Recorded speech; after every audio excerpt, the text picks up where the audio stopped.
am Mari, and today I'm gonna talk about something important in Procreate. As you know, I make a lot of brushes. I love making brushes. Actually, I made a special for and hair brush set, and there is something that can change the way you use the brushes that is not in the brush itself, okay?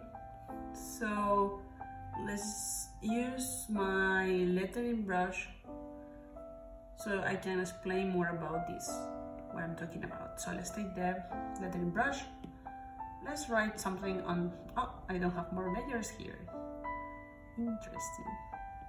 Okay, then let's go. No problem. Let's open a new canvas. My favorite 4000 by 4000 RGB. I'm gonna explain something that is in your Procreate that you maybe didn't know. Okay, let's go to preferences here. And there's something called pressure and smoothing. In the default option, this line is straight. If I'm not wrong, stabilization is in 0% and motion filtering is in 0%. I tend to change these depending on where I am drawing. I take my iPad to many places, like on the train, or when I have to travel on the plane.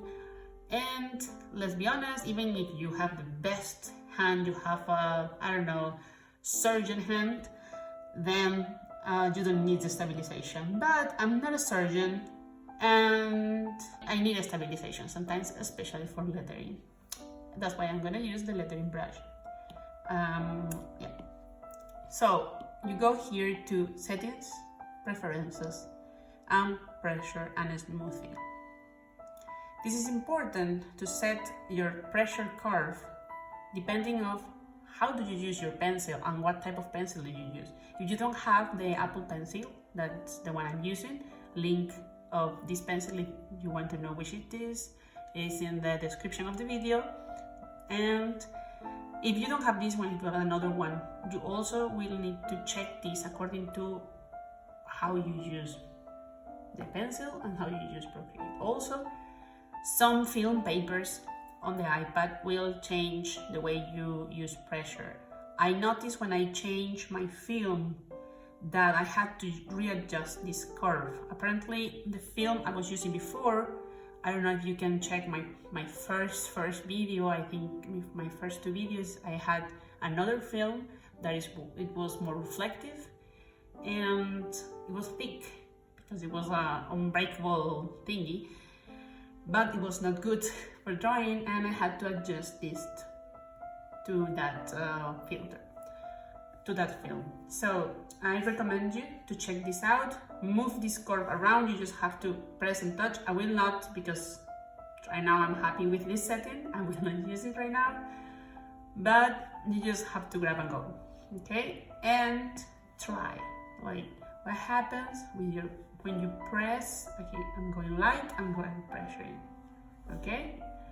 So what is happening when you press the screen?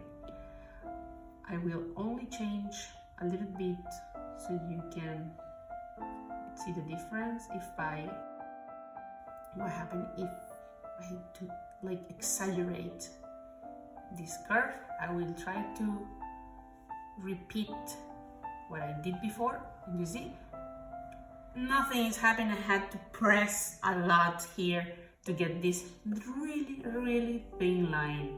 I don't know if you can see it. So this is important for adjusting the way you use the pencil.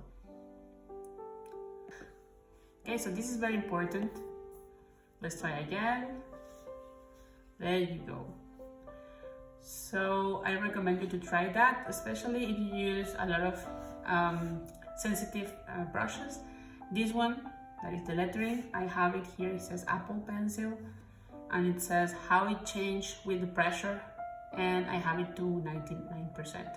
So if you have any brush that has this option in more than 0, then you're going to be able to use it as it was designed, if you have pressure sensitivity pencil, and if you have the correct, the correct curve for your own type of pressure. Okay, so I hope you like this tip. Comment below, subscribe for more, and for supporting this channel. Thank you so much. See you next time. Bye.